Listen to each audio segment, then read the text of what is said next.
America, Israel और Iran के बीच युद्ध के कारण वैश्विक ऊर्जा बाजारों में तनाव बढ़ गया, जिससे तेल की कीमतें लगातार बढ़ती जा रही हैं। इस स्थिति से निपटने के लिए ट्रंप प्रशासन ने अन्य देशों को रूस से तेल खरीदने की परमिशन दे दी है, वो भी अस्थायी। इसका मतलब ये है कि अमेरिका ने कहा है कि रूस से तेल खरीदने के लिए अन्य देश अब आगे आ सकते हैं। अब ये उदारता अमेरिका के राष्ट्रपति ने क्यों दिखाई है, जरा इसे विस्तार से समझते हैं। नमस्कार, आपके साथ मैं पल्लवी रविंद्र सिंह। अमेरिका, इजरायल और ईरान के बीच चल रहे युद्ध से दुनिया भर में सबसे ज्यादा प्रभाव ऊर्जा बाजारों पर पड़ा है।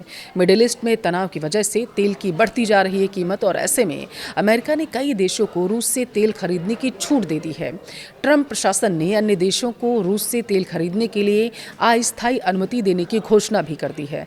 इससे पहले अमेरिका ने भारत को भी रूस से तेल खरीदने की छूट देने के बारे में कहा था, अगर आपको याद हो तो।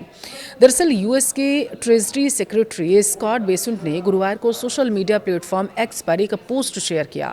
उसमें लिखा, अमेरिकी राष्ट्रपति डोनाल्ड ट्रंप वैश्विक ऊर्जा बाजारों में स्थिरता को बढ़ावा देने के लिए निर्णायक कदम उठा रहे हैं और कीमतों को कम रखने के लिए लगातार काम कर रहे हैं। बेसेंट ने अपने बयान में कहा कि मौजूदा आपूर्ति की वैश्विक पहुंच बढ़ाने के लिए अन्य देशों को रूस से तेल खरीदने की छूट देने के लिए एक अस्थायी प्राधिकरण प्रदान कर रहा है, और यह तेल फिलहाल समुद्र में फंसा हुआ है। अच्छा, दावा ये किया गया कि यह विशेष रूप से तैयार किया गया है। अल्पकालिक उपाय केवल उस तेल पर लागू हो रहा है जो पहले से ही जहाज पर है और समुद्र के बीचों बीच फंसा हुआ है। डोनाल्ड ट्रंप ने इस बात की इजाज़त नहीं दी है। यहाँ पर ध्यान देने वाली बात है कि आप रूस से आगे तेल खरीदते रहें। ये इजाज़त सिर्फ इस बात की है कि अगर आपका तेल का टैंकर जो जहाज पे पहले से ही मौजूद है समुद्र में फंसा हुआ है तो आप उसे ला सकते हैं।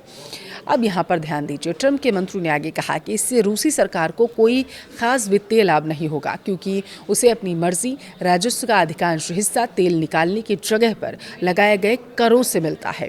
बेसेंट ने ट्रंप की तारीफ की है, कहा कि अमेरिकी राष्ट्रपति की ऊर्जा समर्थक नीतियों ने अमेरिका को तेल और गैस उत्पादन को रिकॉर्ड स्तर तक पहुंचा दिया, जिससे मेहनती अमेरिकियों के लिए ईंधन की कीमतें कम हुई हैं। हालांकि दूसरी तरफ अगर देखा जाए तो दावा ये किया जा रहा है कि अमेरिका ने ईरान युद्ध के बीच तेल की कीमतों को काबू में करने के लिए कदम उठाया है। ऊर्जा विभाग ने दरअसल गुरुवार को घोषणा की थी कि अमेरिका अपने स्ट्रेटेजिक पेट्रोलियम रिजर्व से 172 मिलियन बैरल तेल निकाल लेगा। यह फैसला राष्ट्रपति डोनाल्ड ट्रंप के उस बयान के बाद आया जिसमें उन्होंने कहा था कि तेल की कीमतें कम करने के लिए रिजर्व से तेल निकाला जाएगा और दुनिया में किसी को भी तेल के लिए रत्ती भर परेशान होने की जरूरत नहीं होगी। दरअसल ईरान के साथ चल रहे संघर्ष ने वैश्विक तेल आपूर्ति को बुरी तरीके से प्रभावित किया है। इससे कच्चे तेल की कीमतें आसमान छूने लगी और पेट्रोल डीजल महंगा होने लगा। लेकिन डोनाल्ड ट्रंप का अन्य देशों को इजाजत देना कि तुम जाओ और रूस से तेल ले सकते हो, क्या इसमें आपको अमेरिका के राष्ट्रपति की दादागिरी नजर आ रही है? हमें कमेंट करके जरूर बताएं।